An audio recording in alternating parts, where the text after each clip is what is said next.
Penjelasan PT LIB soal kompetisi pakai sistem bubble. Uji coba Persib versus Persikabo dilarang. Berita dari tim Liga 1 dan Liga 2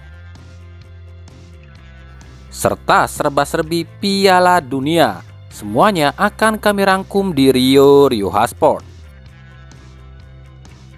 Assalamualaikum warahmatullahi wabarakatuh. Hai Rio Sport lovers, inilah Rio Sport untuk edisi kali ini.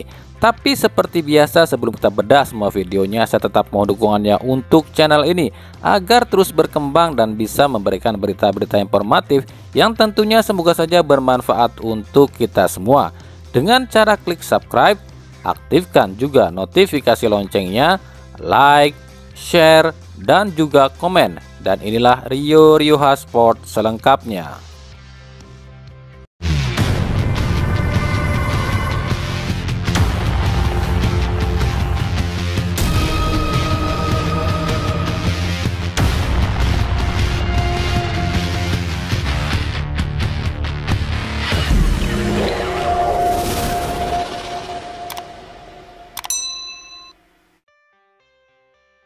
PT LIB akhirnya menjawab pertanyaan tentang kenapa Liga 1 dilanjutkan tapi menggunakan sistem bubble.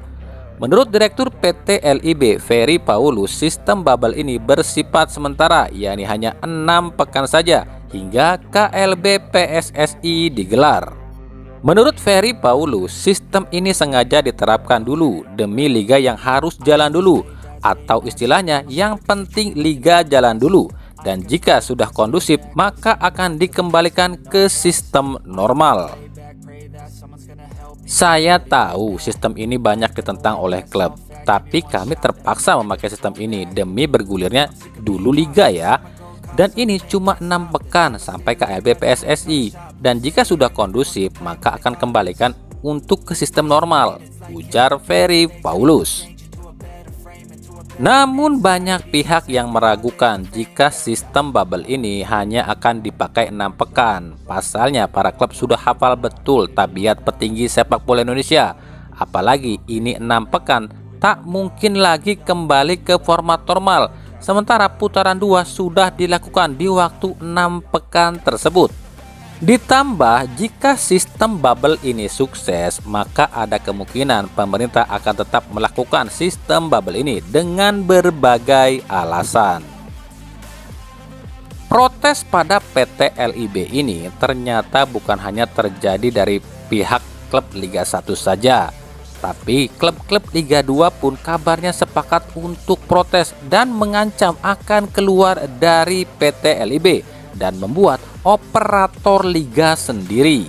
Para klub Liga 2 menganggap PT LIB selalu menganaktirikan Liga 2 dan hanya fokus pada Liga 1 saja, seperti yang diungkapkan CEO Persela Lamongan Yuhronur Effendi. Kami dari tim Liga 2, ada Persipura, Persikap, dan beberapa klub lain sepakat untuk membentuk operator liga sendiri.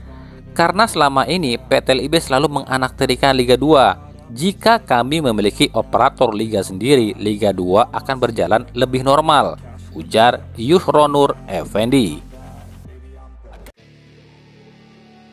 Nah, ribut-ribut soal sistem bubble, emang yakin Liga akan digelar tanggal 2 Desember?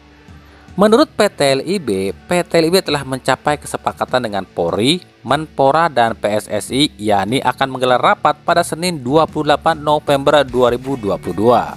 Rapat ini rencananya akan digelar di kantor Kemenpora. Di rapat ini pun dihadiri oleh BNPB, Kemenkes, PUPR, dan staf kepresidenan juga dari tim TGIF dan TSI. Rapat ini sendiri digelar atas perintah dari Menpora Zainuddin Amali. Diketahui Menpora sudah bertemu dengan Kapolri dan Presiden serta beberapa pejabat pemerintah, dan ditemuilah titik ini, yakni seluruh aspek yang berkaitan dengan sepak bola harus hadir di rapat ini. Menurut Menpora, PT LIB dan PSSI harus bisa meyakinkan pemerintah dan Polri agar liga bisa dilanjutkan, tentu dengan program-program PSSI dan PT LIB yang sesuai. Oke, jadi belum pasti ya tanggal 2 Desember ini liga akan digulirkan, meskipun sudah banyak yang yakin kalau liga akan jalan tanggal 2 Desember.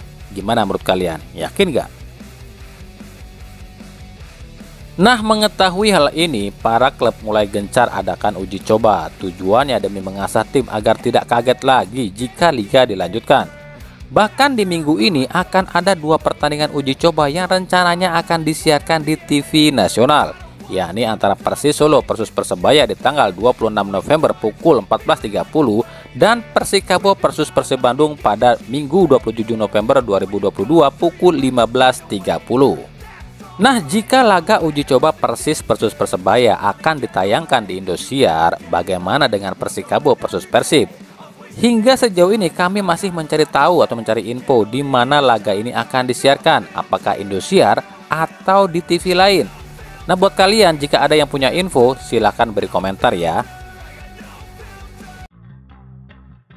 Persib Bandung sendiri akhirnya uji coba dengan Persikabo pada Minggu 27 November ini. Awalnya Persib mengajukan uji coba ini pada 4 tim, yakni Bayangkara FC, Persikabo, Rans, dan PSIS. Tapi kabarnya 3 tim lain telah memiliki jadwal uji coba sendiri dan hanya Persikabo yang kosong. Seperti Bayangkara FC yang kabarnya akan uji coba dengan Persija, Rans yang akan uji coba dengan Arema, dan PSIS yang akan uji coba dengan Borneo FC. Sebenarnya Persikabo pun memiliki jadwal uji coba minggu ini, yakni menghadapi Dewa United. Tapi pihak Persikabo membatalkan uji coba dengan Dewa United dan lebih memilih menerima tawaran uji coba dari Persib. Kami sebenarnya sudah ada jadwal uji coba, salah satunya dengan Dewa United. Tapi dari pihak Persib mengajukan diri untuk uji coba dan mereka yang akan datang ke sini. Jadi kami pikir lebih memilih uji coba dengan saudara kami dulu, baru dengan yang lain, ujar Jajang Nurjaman. Jadi emang ya ujung-ujungnya ya saudara juga yang mau bantu mah. Gitu dong, sesama Jawa Barat kudu saling dukung atuh. Awalnya pihak Persib dan Persikabo menginginkan laga uji coba ini dihadiri penonton. Tujuannya agar nantinya hasil penjualan tiket uji coba ini akan didonasikan untuk para korban gempa di Cianjur. Tapi kabarnya pihak Polri melarang adanya supporter di laga uji coba ini. Jadi bukan laga uji cobanya yang dilarang Polri ya, tapi penontonnya yang dilarang oleh Polri. Tapi kami terus mencari tahu apakah laga ini bisa dihadiri penonton atau tidak. Masa nggak boleh dihadiri penonton sih? Kan ini kan laga amal. Dari Bali United. Bali United hanya mengirimkan 1 pemain ke TC Timnas, yakni kiper Nadeo Argawinata. Protes pun bermunculan, kenapa Bali United tak dipreteli skuadnya seperti klub lain. Menurut pelatih Stefano Cugura, hal ini bukan keinginan Bali United, tapi itu murni dari pemilihan pelatih Sintayong. Soal pemain dipanggil ke timnas itu kan pelatih yang pilih. Kami tak bisa menyarankan atau meminta siapa saja yang dipanggil ke timnas. Mungkin pelatih timnas punya pemikiran sendiri, ujar Stefano Cugura. Namun para netizen tak percaya pada ucapan Teko ini. Para netizen menganggap ini akal-akalan Bali United saja agar pemainnya tetap utuh saat kompetisi dilanjutkan nanti. Menko Polhukam yang juga ketua tim TGIVF Mahfud MD mewanti-wanti agar KLB PSSI yang akan segera digelar ini jangan sampai cuma jadi akal-akalan PSSI saja. Menurut Mahfud, siapapun yang nantinya akan jadi pengurus PSSI yang baru harus konsisten dan membenahi segala kebobrokan dari PSSI yang lama, termasuk berbagai keputusan yang telah dibuat PSSI sebelumnya. Mahfud MD pun mencontohkan keputusan PSSI yang memberikan hukuman pada Arema, yakni Arema dilarang main di Malang dan harus bermakas hingga 250 km dari Malang dan tak bisa dihadiri penonton, harus tetap dilakukan. Jika liga dilanjutkan dengan sistem bubble dan tanpa penonton, maka menurut Mahfud, hukuman Arema ini harus diterapkan pada Arema di musim depan. KLB PSSI ini jangan cuma dijadikan akal-akalan semata oleh PSSI.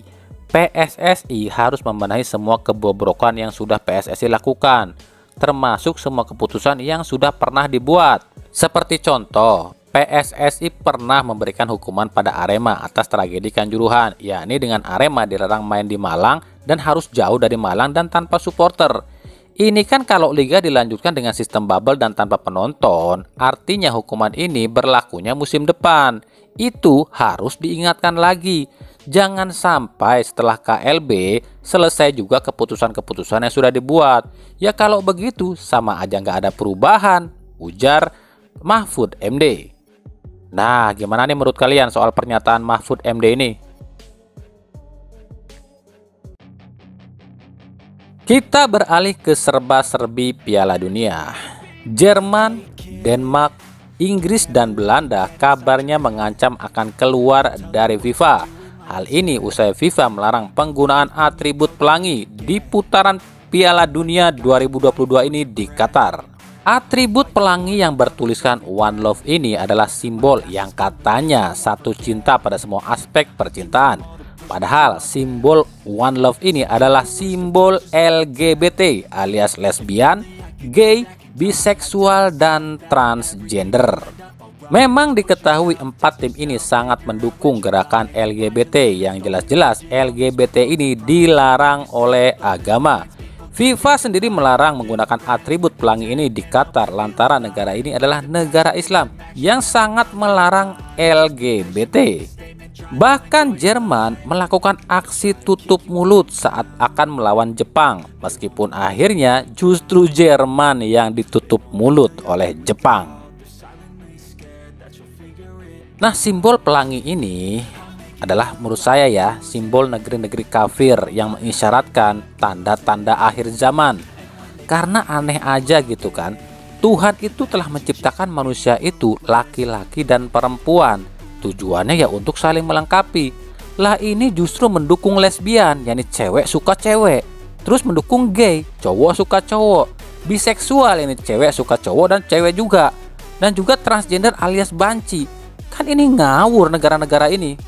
Uniknya, gerakan LGBT ini bukan cuma ditentang oleh agama Islam atau para muslim ya, tapi ternyata hampir seluruh agama di dunia pun melarang atau menolak gerakan ini. Tapi pertanyaannya, kenapa tim-tim negara-negara ini justru mendukung LGBT ini? Lah terus agama dari tim-tim ini tuh apa ya? Nah, kita akan lihat nih kiprah 4 tim yang mendukung atau jadi pelopor LGBT ini di Piala Dunia yang dilangsungkan di negara Islam nih. Bagaimana kiprahnya? Sukses atau justru tersungkur? Maaf ya buat kalian pendukung Inggris, Denmark, Belanda, dan Jerman. Kami tak bermaksud menghujat kalian, tapi kami coba menghujat perilaku menyimpang dari 4 tim ini saja. Nah, segitu dulu pembahasan kita di video kali ini. Ikuti terus berita seputar sepak bola khususnya Liga Indonesia dan pernak-perniknya hanya di Rio Sport. Terima kasih yang telah menyaksikan video ini dan mengunjungi channel ini. Kritik dan saran selalu kami nantikan di kolom komentar atau di media-media sosial kami yang ada di bawah ini. Sampai jumpa di video-video kami selanjutnya dan salam Rio Sport. Wassalamualaikum warahmatullahi wabarakatuh.